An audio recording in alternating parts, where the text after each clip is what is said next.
Hey, it's Ryan Reynolds here from Mint Mobile. Now, I was looking for fun ways to tell you that Mint's offer of unlimited premium wireless for $15 a month is back. So I thought it would be fun if we made $15 bills. But it turns out that's very illegal.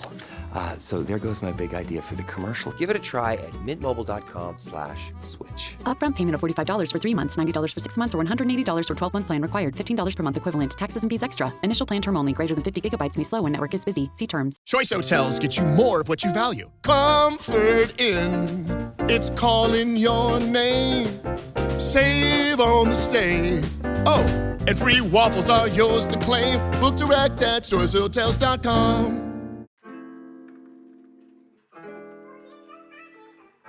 Hello and welcome to the Morning Five. I'm your host, Michael Ware, President and CEO of the Center for Christianity and Public Life. Today is Wednesday, July 22nd. I'll begin with a reading from the 57th Psalm. Be merciful to me, O God, be merciful to me. For in you my soul takes refuge.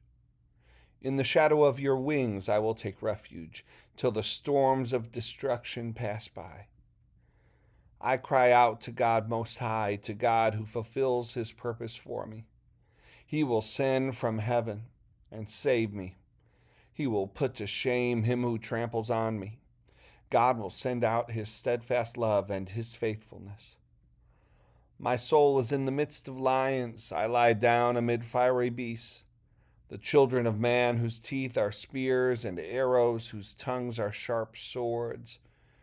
Be exalted, O God, above the heavens. Let your glory be over all the earth. They set a net for my steps. My soul was bowed down. They dug a pit in my way, but they have fallen into it themselves. My heart is steadfast, O God. My heart is steadfast. May God bless the reading of his word. All right, friends. Hope you're having a great week so far. Let's catch up on the news. First up, the U.S. military identified another one of the American soldiers killed over the weekend amid renewed fighting against Iran. Sergeant Michael Emmanuel Swinton of North Carolina, age 30, died on Saturday at Erbil Air Base. Lieutenant General John Rafferty, the commanding general of the U.S. Army Space and Missile Defense Command, said in a statement that Sergeant Swinton's death occurred during an operation to safeguard fellow soldiers. His service will not be forgotten, General Rafferty said, and his sacrifice is not in vain. Next, for today's updates, Iranian officials have seized and shuttered a Presbyterian church in Tehran, which has operated for more than 150 years. Christianity Today reports that St. Peter Evangelical Church previously held services across from a synagogue and close to a Zoroastrian fire temple, as well as an Orthodox church and a mosque. Christian worshipers face persecution in Iran, but some Christians who don't have Muslim backgrounds have legal protections to attend churches like St. Peter. The Iranian government declared the church property is now owned by the regime, and most of the families who were previously living in residential rooms on the property have fled. Finally, for today's updates, President Donald Trump announced 50% tariffs on some goods from Canada this week, likely causing higher prices for some items. He used an old legal tool, Section 338 of the Tariff Act of 1930, for the first time in presidential history, to impose these new tariffs, which target items ranging from hockey sticks to beer. The law allows presidents to impose tariffs on goods from countries that have discriminated against American businesses, according to the administration. One estimate expects the new tariffs to affect $20 billion worth of Canadian exports to the United States. With that, let's get into today's main story. Defense Secretary Pete Hegseth testified before the Senate Appropriations Committee yesterday, telling lawmakers that the war against Iran has cost $37.5 billion so far. He appeared before the panel to ask for $67 billion, additional $67 billion for the Pentagon as it continues the war. He describes the additional funding as urgent and necessary. Without these funds, we face critical shortfalls, he told the Senate Appropriations Committee. His testimony yesterday was his first time answering questions about the war from lawmakers since the breakdown of a ceasefire agreement several weeks ago. Democrats said they are opposed to passing the new funding.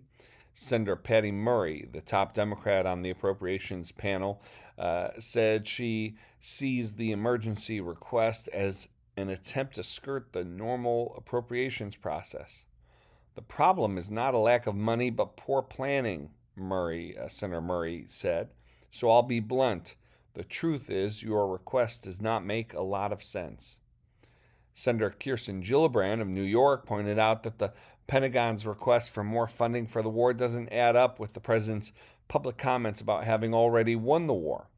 She also argued that the funding should go to priorities within the United States.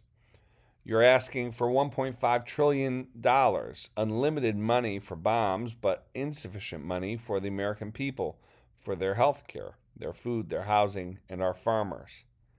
Hegseth blamed his predecessors, saying, quote, "This kind of spending is needed because of the gross negligence and neglect of the Biden administration inside our department." At one point, Senator John Kennedy, a Republican, pressed Hegseth for clear answers about Iran's nuclear program, and Senator Lisa Murkowski, another Republican who has been critical of the war's legal grounding, asked Hegseth if the administration's stance is that it does not need approval from Congress to continue fighting the war. Hegseth said the Pentagon believes it has the authority it needs already. The hearing unfolded as news broke in the Wall Street Journal that Israeli intelligence suspects Iran has moved its nuclear program supplies, including uranium enrichment centrifuges, to an underground site known as Pickaxe Mountain. President Trump said yesterday that he expects the U.S. to attack that mountain pretty soon and very heavily. After those comments, Iran's military command warned the U.S. against targeting the site, threatening to escalate its attacks on American forces in the Middle East. General Dan Kane, chairman of the Joint Chiefs of Staff, also appeared before the Senate Appropriations Committee during the hearing yesterday. When asked about next steps in the war, he acknowledged that there are restrictions in relying solely on air power. Air power's got limits, and we always have to be mindful of those, he said. I think where America's area of exclusivity is when we bring the totality of the diplomatic, informational, economic, and pair that with the military. And there's a lot of that work going on. Let's stop there and go to the Lord together in prayer with Dallas Willard's rendition of the Lord's Prayer. Dear Father, always near us, may your name be treasured and loved. May your rule be completed in us. May your will be done here on earth in just the way it is done in heaven. Give us today the things we need today, and forgive us our sins and impositions on you, as we are forgiving all who in any way offend us. Please don't put us through trials, but deliver us from everything bad, because you are the one in charge, and you have all the power, and the glory too is all yours forever, which is just the way we want it. All right, friends, thank you for joining me today. As always, the Morning Five is brought to you in partnership with the That Sounds Fun Network, supported by the Center for Christianity and Public Life. If you'd like to learn more about our work at CCPL, you can visit ccpubliclife.org. Hope you have a wonderful Wednesday.